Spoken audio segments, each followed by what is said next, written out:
Hello friends, welcome to my channel. ഇന്ന് ഞാൻ ഉണ്ടാക്കാൻ പോകുന്നത് ഒരു സ്പെഷ്യൽ ഫിഷ് കറിയാണ്. ഈ റെസിപ്പി വെച്ച് നിങ്ങൾക്ക് ഇഷ്ടപ്പെട്ട മീൻ കുക്ക് ചെയ്യാവുന്നതാണ്. ചട്ടിയുടെ ചുറ്റും വെളിച്ചെണ്ണ സ്പ്രെഡ് ചെയ്ത് കൊടുക്കാം. വെളിച്ചെണ്ണ ചൂടായി വരുമ്പോൾ അതിലേക്ക് ഉലുവ ഇടുക. ഒരല്പം ഉലുവ ചേർത്താൽ മതിയാവും. അതിനുശേഷം ഉലുവ പൊട്ടിക്കഴിയുമ്പോൾ ആവശ്യത്തിന് സവോള ചേർത്ത് വഴറ്റുക. കുറച്ച് കറി ലീവ്സും ചേർക്കാവുന്നതാണ്.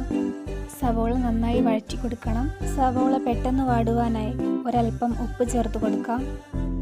സവോള ബ്രൗൺ നിറമാവുന്നത് വരെ നന്നായി വഴറ്റി കൊടുക്കാം. അതിലേക്ക് പച്ചമുളകും വെളുത്തുള്ളിയും ഇഞ്ചിയും ചേർത്ത് നന്നായി വഴറ്റുക. അതിൻ്റെ പച്ചമണം മാറിക്കഴിഞ്ഞാൽ ആവശ്യത്തിന് തക്കാളി ചേർത്ത് വഴറ്റുക. തക്കാളി പാകമായി കഴിഞ്ഞാൽ 2 സ്പൂൺ മല്ലിപ്പൊടി ചേർക്കുക. അതിനുശേഷം ഒരൽപ്പം മഞ്ഞൾപ്പൊടി ചേർക്കുക. 2 സ്പൂൺ മുളക് പൊടി ചേർക്കുക. നല്ല രീതിയിൽ വഴറ്റി കൊടുക്കുക. പൊടികളുടെ പച്ചമണം മാറിക്കഴിഞ്ഞാൽ ആവശ്യത്തിന് വെള്ളം ഒഴിക്കുക. 3 ഗ്ലാസ് വെള്ളമാണ് ഞാൻ ചേർത്തിരിക്കുന്നത്. നിങ്ങൾക്ക് ആവശ്യത്തിനനുസരിച്ച് ചേർക്കാവുന്നതാണ്. കറി തിളച്ച് വരുമ്പോൾ ആവശ്യത്തിന് പുളി ചേർക്കുക. ഈ സമയത്ത് ഉപ്പ് ആവശ്യമുണ്ടെങ്കിൽ ചേർക്കാവുന്നതാണ്. അതിനുശേഷം കഴുകി വൃത്തിയാക്കി വെച്ചിരിക്കുന്ന വേളൂരി കറിയിലേക്ക് ചേർക്കുക. കറി നന്നായി തിളച്ച് വറ്റിയതിനു ശേഷം ഉപയോഗിക്കാവുന്നതാണ്.